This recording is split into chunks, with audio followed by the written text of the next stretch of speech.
দর্শক কি মনে হচ্ছে আমি এখন গ্রামে কোনো চায়ের দোকানে বসে যাচ্ছি চা খাওয়ার জন্য? আমার চায়ের চা আসলে না, আমি এই মুহূর্তে আছি রাজধানী ঢাকার প্রাণকেন্দ্র বিজয় সরণি সামরিক এখানে আসলে আছে প্রতিটা আর্ট এতটাই জীবন্ত, এতটাই প্রাণবন্ত যে আপনি এখানে এসে যদি ছবি তোলেন তাহলে আপনার ছবিগুলো এতটাই জীবন্ত মনে হবে যে আপনি ঠিক ওই আবহে ওই পরিবেশ পেয়ে গেছেন। আমি এখানে যে চায়ের দোকানের ছবিটা দেখছেন, এখানে আমি এতক্ষণ ছিলাম। সামনে যদি আমরা একটু এগোই তাহলে দেখতে পাবি যে সামনে যে ছবিটা দুশত বাকরখানি, এই বাকরখানি একটা সোনা দেওয়া আছে। এটার মধ্যে আমি দাঁড়িয়ে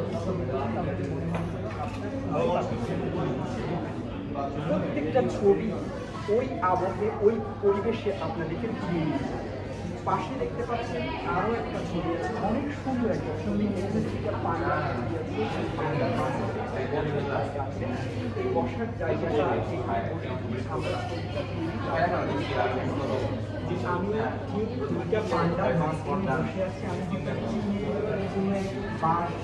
বাঁশঝাড়ের মধ্যে বসে আছি, যা আমার দুই পাশে দুইটা পান্ডা আছে। এইভাবে প্রত্যেকটা ছবি আলাদা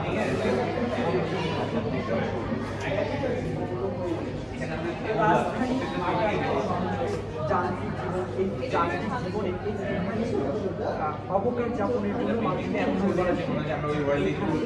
দেখতে পাচ্ছেন যে অসংখ্য দর্শনার্থী এসেছে। আজকে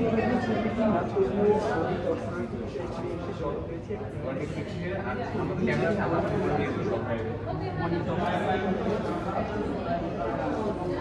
আরো ভিড় হয় কিন্তু আজকে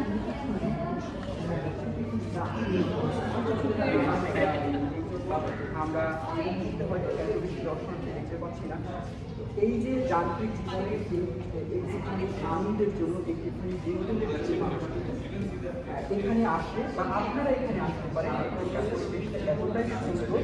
এখানে আর একটা ছবি আছে, দেখতে ছবি। এখানে যদি বসে আমি ছবিটা পাশে বসে আছি, প্রত্যেকটা ছবি এতটা দর্শনার্থী প্রদর্শনী আসছে, ছুটির দিনগুলোতে আসে। তারা এই এসে সবাই ছবি তোলে। এই ছবিগুলো যখন তোলা হয় তখন যেন মনে হয় আমি ঠিক ওই জায়গাতে আছি, ওই পরিবেশটাতে আছি। আর এই পাশেই একটা ক্যানভাস দেওয়া আছে, এই ক্যানভাসে আমি এইভাবে দাঁড়িয়ে তোলা হয় ছবি, তাহলে মনে হবে যে না আমি নিজেই ছবি আঁকছি। প্রত্যেকটা ছবি এতটা সুন্দর,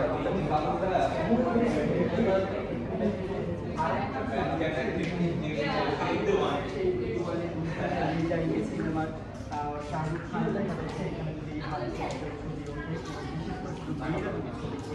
তাহলে মনে হবে যেন শাহরুখ খানের হাতটা এসে ধরে আছে। তো অসংখ্য দর্শনার্থীরা এখানে আসে।